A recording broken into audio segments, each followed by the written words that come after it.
The Federal Competition and Consumer Protection Commission, or FCCPC, on Thursday signed a memorandum of understanding with the electricity industry, while the current importation of contaminated petrol has also gotten the attention of the agency. Joining me to discuss this latest developments is the executive chairman of the FCCPC, Babatunde Irukera. Good evening to you, sir, and welcome to the show from our Abuja studios.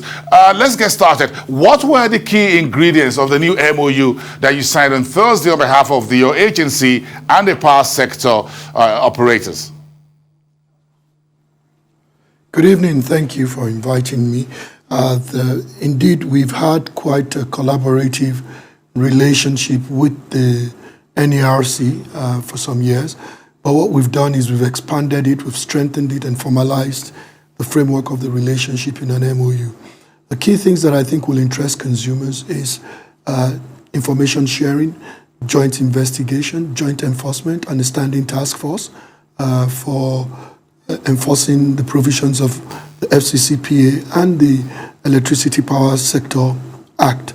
And I suppose what that means is that certain orders that have existed, certain regulations and guidelines that haven't gotten the full complement of enforcement that we can expect to begin to happen.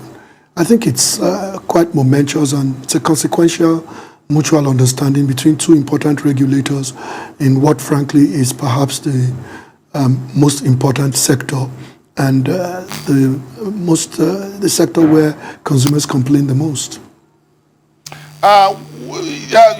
What would it really take to resolve those extant consumer protection issues in the electricity sector, and how do you think how will this work out in practical terms moving forward under this particular partnership or handshake you have with these folks in that sector?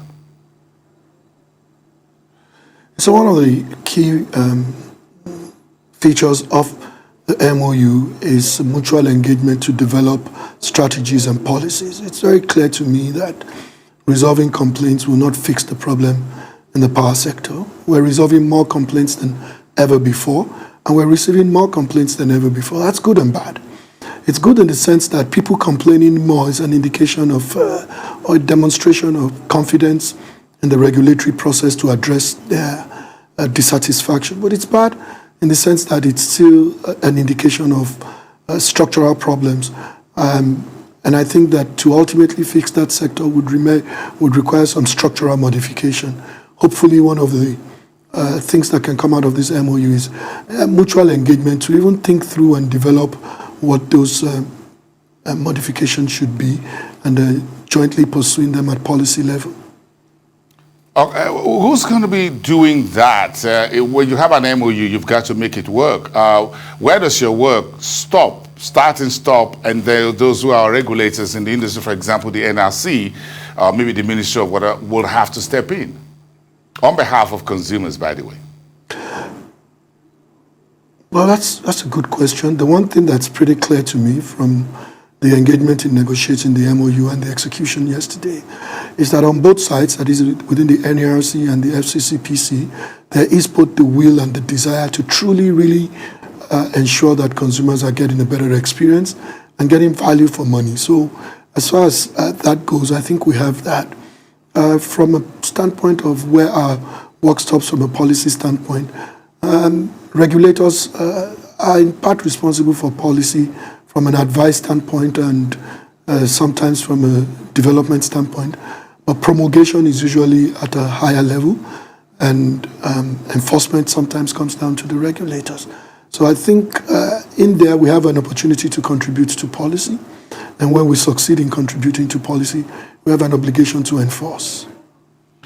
Okay, so still in the energy sector, you've got the electricity, then now you're talking about another form of energy, which is petrol products, and now the FCCPC has stepped into this very highly inflammable petroleum sector. How are you proceeding with all the necessary issues in the best interest of Nigerians and the industry as a whole? And so from a competition standpoint, we've engaged many of the players, especially downstream. We've had mutual workshops where we provided guidance on how we think the sector should operate. From a consumer protection standpoint, a more recent occurrence is the off-spec PMS, premium motor spirit, that was imported into Nigeria. We're engaging all the important stakeholders in the value chain, the NNPC, the regulator, and some of the players. And our approach to it is first to at least scope the problem, figure out how to keep moving while we're trying to resolve the damage that has occurred.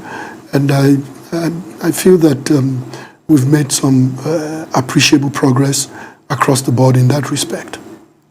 Well, before we deal with the issues which is currently on our hands, which is off-spec or contaminated petrol products, there are allegations that sometimes some of the retailers they commit certain infractions like underselling or whatever of products into vehicles, or Nigerians cheating, in the manner of speaking, allegations of cheating and all of that. So many of these seem to go unreported. How much will your agency be onboarding? Will FCCPC be onboarding now in the petroleum sector? And will your engagement within the sector stay within the downstream sector, which is where retailing are, or will it go all the way up to the upstream sector where drilling for oil and all of that, moving of cargoes in and out are involved? And so that's a weights and measure issue, and it is a very topical and quite prevailing.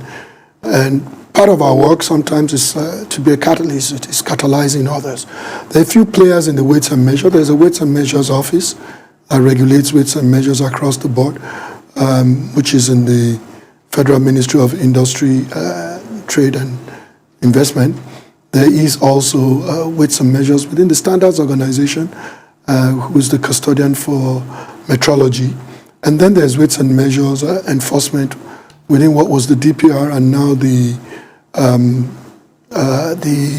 midstream and downstream regulatory authority.